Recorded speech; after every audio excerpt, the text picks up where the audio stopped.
This is considered one of the strangest mountaineering incidents in human history, and after 61 years, the truth has finally come to light. Known as the Dyatlov Pass incident, this event shocked the world.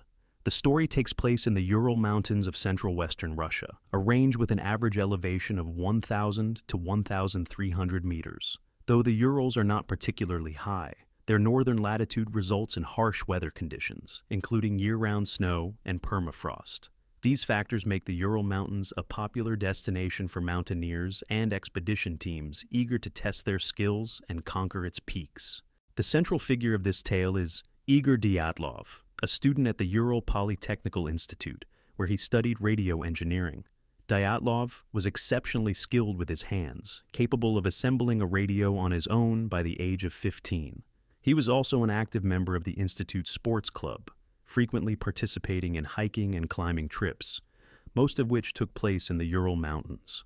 Over time, he completed 9 ascents, leading 5 of them, and amassed considerable mountaineering experience. In the winter of 1959, Dyatlov decided to organize another hiking and climbing expedition, targeting Mount Otorten, which stands at 1,182 meters in the Sverdlovsk Oblast.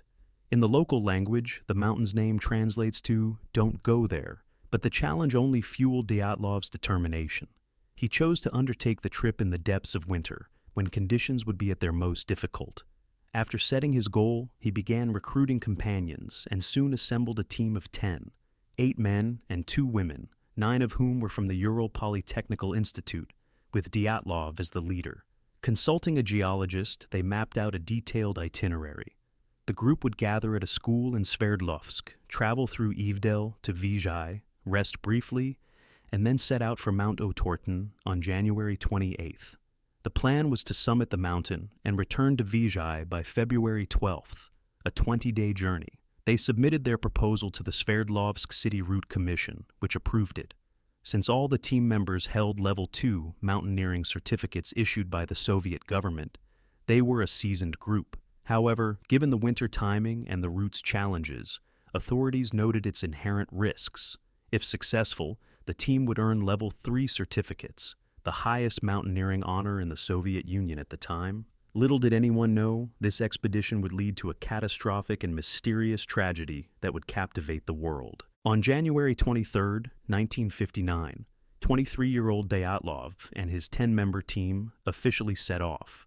They took a 2-day train ride to Ivdel, rested briefly, and then boarded a bus at 7 a.m., arriving in Vizhai by 2 p.m.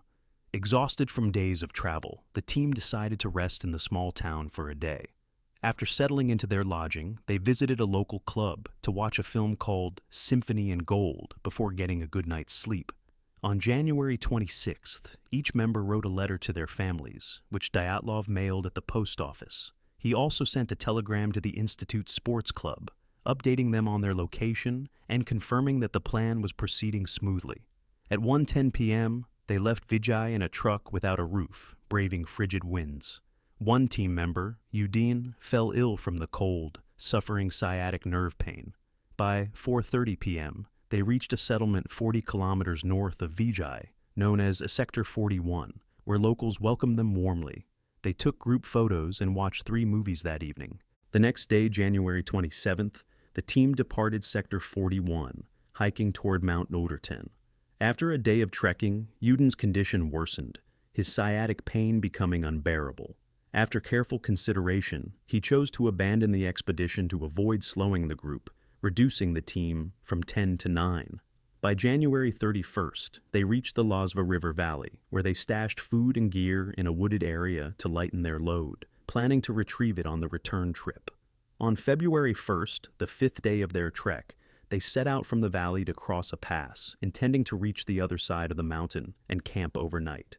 But the weather turned brutal. A blizzard reduced visibility to almost nothing, causing the team to lose their bearings. They veered off course, ending up 20 kilometers south of their target at Kholat Syakhl, a peak standing at 1,079 meters, known locally as Dead Mountain. By 5 p.m., they reached the eastern slope of Kholat Syakhl and realized their mistake. After scouting the area, they spotted a forested area 1.5 kilometers below, flat and suitable for camping. Descending, however, would mean losing the altitude they had gained that day, a full day's effort wasted. With night falling, they debated their options and ultimately decided to pitch camp where they were. This choice would seal the fate of all 9 members. According to their plan, they were due back in Vijay by February 12th, but they didn't return. The sports club received no telegram confirming their safe arrival. Initially, delays of a day or two were considered normal due to the unpredictability of mountaineering, and given the team's experience, the club wasn't overly concerned. However, as students, their prolonged absence worried their families, who pressed the school for answers. To calm them, the club falsely claimed they had received a telegram from the team. By February 20th, 8 days past the expected return date, no word had come. Acknowledging the gravity of the situation, the club informed the parents, who demanded an immediate search. Teachers and students from the institute quickly formed a volunteer rescue team, following the planned route, but found no trace of the group. 6 days later, a student on the rescue team spotted the expedition's tent on the northeastern slope of Kholat Syakhl, 300 meters below the summit. Buried under snow, the tent had collapsed, its entrance facing south. 8 pairs of skis propped it up, and 20 centimeters of snow covered the top. A drained flashlight lay on one side. Inside, rescuers found 9 backpacks containing hats, coats, pants, socks, utensils, and food, along with 4 cameras and 5 diaries. The last entry dated January 31st. The tent bore multiple slashes, all cut from the inside out with a knife, one hole large enough for a person to crawl through. Outside, a trail of footprints led north for 500 meters before vanishing. Curiously, some prints showed only 1 shoe, while others were barefoot, odd for such freezing conditions, suggesting a frantic escape. Though the footprints ended, rescuers pressed north, finding a forest 1.5 kilometers from the camp. Beneath a tall Siberian pine, they discovered signs of a fire that had burned for about an hour and a half, based on charred branches. Scattered nearby were socks, a handkerchief, and sweater scraps. The tree showed signs of being climbed, with broken branches on the ground, possibly from a team member surveying the area. 3 meters from the pine, they found 2 bodies, Doroschenko and Krivonishenko, lying lifeless in the snow, clad only in underwear, shoeless. Doroschenko's hands were burned. The next day, Dyatlov was found 300 meters from the tree, Kolmogorova 630 meters away, and 6 days later, Slobodin at 480 meters. All 3 lay between the tree and the camp, heads facing the tent, suggesting they had tried to return. Autopsies revealed non-lethal injuries. All died of hypothermia.